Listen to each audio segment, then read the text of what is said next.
Have you ever felt completely lost in life?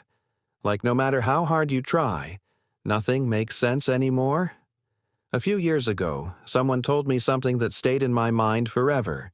They said, "Open any page of the Bhagavad Gita, and somehow you'll find your answer."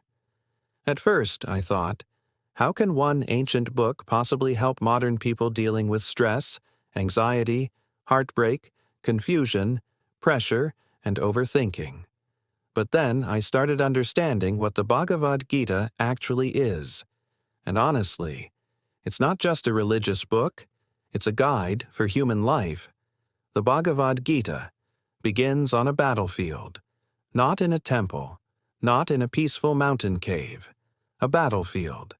And that battlefield represents something every one of us experiences internally: confusion, fear, self-doubt, mental pressure.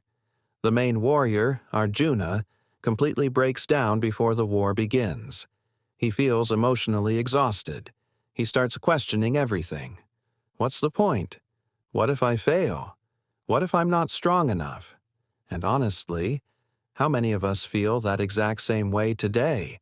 That's why the Bhagavad Gita still feels so powerful even thousands of years later, because human emotions haven't changed. People still struggle with anxiety, still compare themselves to others, still feel lost at night, still fight battles nobody else can see. And one of the biggest lessons from the Gita is this: you are stronger than the problems you're facing right now. There's one teaching in the Gita that compares life to seasons. Summer comes, winter comes, and both eventually leave. The same thing happens in life. Pain comes, success comes, failure comes, happiness comes. Nothing stays forever. And the Gita teaches us something incredibly important. Don't let temporary moments control your permanent purpose. Think about it. Even during freezing winters, people continue working. Even during burning summers, people continue chasing their goals. Because seasons change, but purpose continues. And honestly, that lesson changed the way I see difficult times. Because now I remind myself, this moment is temporary. Another powerful lesson from the Gita says, your mind can either elevate your life or destroy it. And if we're being real, most battles happen inside the mind first. You decide you're going to improve your life, wake up early, start working out, become disciplined. Then the alarm rings at 5 a.m., and suddenly your mind says, you're tired. Start tomorrow. One more hour won't hurt. The mind constantly tries to pull you away from growth. That's why the Gita emphasizes discipline, awareness, meditation, good habits, and positive company. Because if you don't control your mind will control you. And honestly, a peaceful mind is one of the greatest superpowers a human can have today. One lesson that really hit me deeply is how the Gita teaches us to see greatness differently.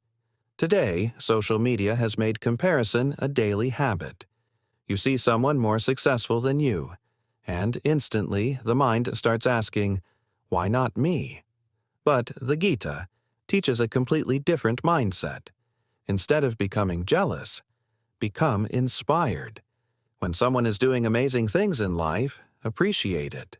Learn from it. Because every person has unique gifts. And when you hate someone's success, you block your own growth. But when you appreciate greatness, you start growing yourself. That mindset changes everything. So, what is the Bhagavad Gita really about? To me, it's a reminder that no matter how difficult life becomes, there's still strength inside you. It teaches you how to stay calm during chaos, how to think clearly during confusion, how to control your mind instead of becoming controlled by it. And most importantly, it reminds you that your current situation is not your final destination. Every human being is fighting an inner battle. And maybe that's why people say the Bhagavad Gita answers every question, because deep down, it teaches people how to win the battle within themselves.